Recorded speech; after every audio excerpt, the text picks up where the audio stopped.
مضبوط خاندانی نظام.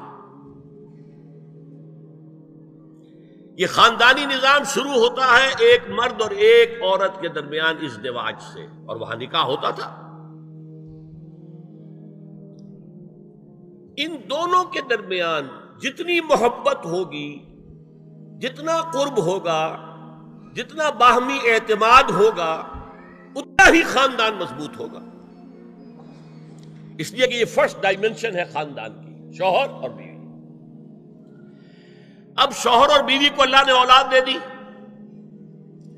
Second dimension has been added now. استحکام خاندان کے لیے ضروری ہے کہ اولاد والدین کا ادب کرے، ان کی خدمت کرے ان کے بڑھاپے میں. یہ کہنے کی ضرورت نہیں تھی کہ اولاد سے محبت کرو، اولاد کی محبت تو دل میں ہے ہی ہے، اور اس کے لیے تو یہ کہنا پڑتا زیادہ محبت نہ کرو، زیادہ لاڈ پیار کرو گے بگڑ جائیں گے. ان کے محبت کی وجہ سے حرام میں منہ نہ مارو، انہیں اچھا کھلانا اچھا پہنانا یہ روکا گیا ہے.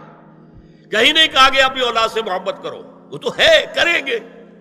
ہاں لیکن بوڑھے والدین، قرآن میں 5 جگہ اللہ کے حق کے فوراً بعد والدین کا حق ہے. وَقَضَىٰ رَبُّكَ أَلَّا تَعْبُدُوا إِلَّا إِيَّاهُ وَبِالْوَالِدَيْنِ إِحْسَانًا أَنِ اشْكُرْ لِي وَلِوَالِدَيْكَ.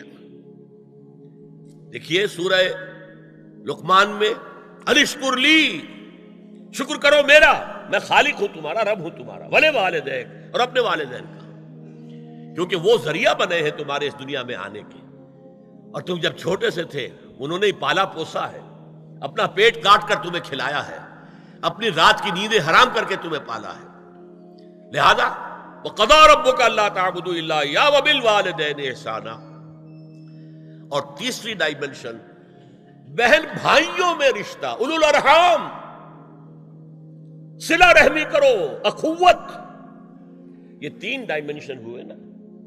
ہمارا سپیس کا تصور کیا ہے؟ 3 ڈائمنشنل سپیس، چوڑائی، لمبائی اور اونچائی یا گہرائی. تو یہ 3 ڈائمنشنز ہے خاندان کے ادارے کی.